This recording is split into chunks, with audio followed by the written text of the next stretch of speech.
Andrew Shore on location in Chicago at the American Heart Association Scientific Sessions. This is where heart specialists from around the world are here to discuss the latest heart research. One area of concern is, are adults who had heart problems as children getting the best care, the care they need to live a long, full life? An expert in that, and who is presenting research here, is Dr. Yuli Kim. She's with the University of Pennsylvania, Penn Medicine. So I think it's really important to understand the landscape of the problem here.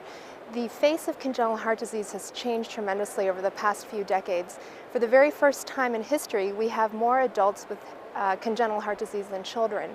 So the estimates now are that there are approximately 1.3 million adults with congenital heart disease living in the United States.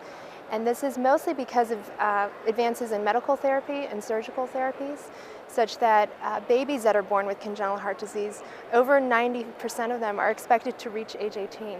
So this is a growing population.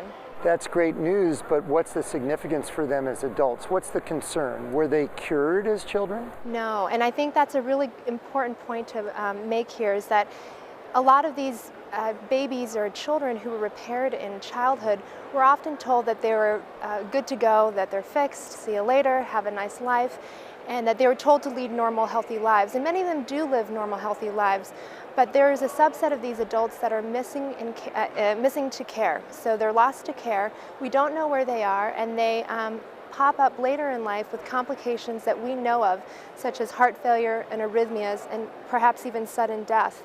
So the message we try to get out to our patients is that if you have congenital heart disease that was repaired in childhood, you're not fixed. You are encouraged to find a subspecialist in adult congenital cardiology, because we know that these patients have lifelong health concerns that should be followed by a specialist. But millions of Americans develop heart disease, all these issues as we age.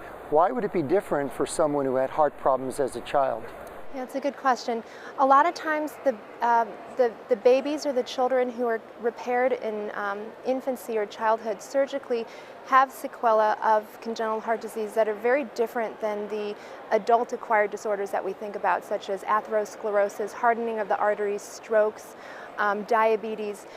They have the sequelae of the congenital heart disease that we follow, but then they also have these adult problems that everyone gets, not everyone, but that people get when they get older. So it's sort of the conflation of the two different long-term outcomes, congenital heart disease and acquired heart disease, that make this subspecialty very different.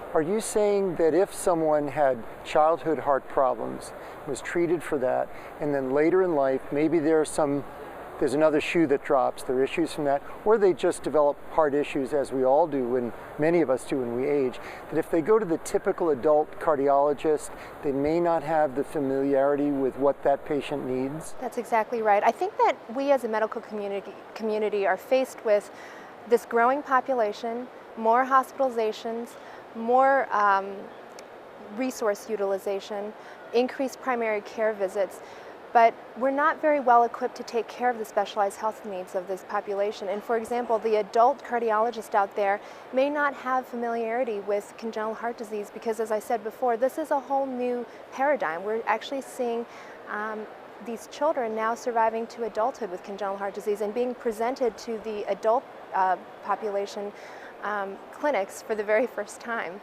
So what is the message for someone watching, or a parent, if someone has been treated for a heart problem as a child, as an infant, as a teenager? What sort of specialist should they be seeing? What sort of center should they be going to? Yeah, that's a really good question. So the message to the patients and also parents of patients are that we, as the adult congenital heart disease community, recommend that adults with congenital heart disease be seen by an adult congenital heart disease specialty center. There are approximately 70 such centers in North America at the current time. These are self-identified centers that are listed on the Adult Congenital Heart Association website. And these are the centers that, as a community, we are supportive of, because it supports regionalization of care. And what I mean by regionalization of care, it means that these are centers that have adult cardiologists, pediatric cardiologists that are familiar with congenital heart disease, along with a whole host of other subspecialists who are familiar with adults with congenital heart disease. Those are cardiac surgeons, obstetricians who are used to helping women with congenital heart disease deliver babies safely, nephrologists, hepatologists, anesthesiologists, perfusionists, nursing, mid-levels. I mean, this is a whole team of people that are familiar with the care of congenital heart disease, and we as a community recommend that everyone with adult congenital heart disease be seen at least once by somebody in this center.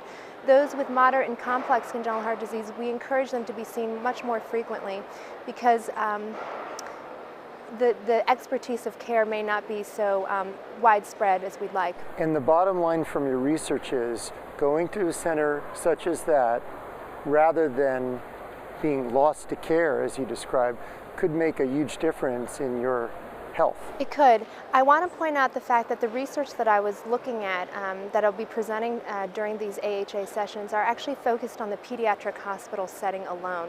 So one big hot area of debate in our subspecialty is where should these patients be seen? Should they be seen at the adult hospital? Should they be seen at the pediatric hospital? And I'm focusing specifically on the pediatric hospital and the adults who actually undergo surgery in that setting.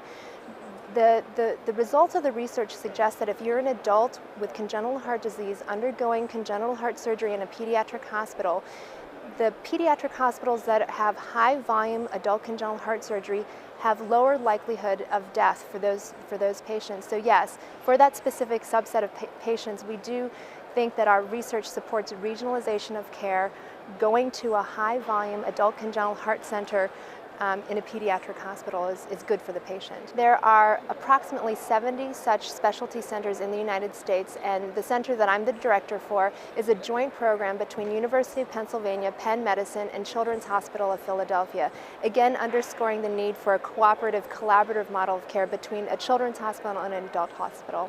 And our hope is with that sort of care, someone who had a heart problem as a child can live a long, full life. That's right. That's right. And it makes a difference. It does. And of course, the hope is adults who were treated for heart issues as children, when they get quality care, will lead a long, full life. On location in Chicago, I'm Andrew Shore.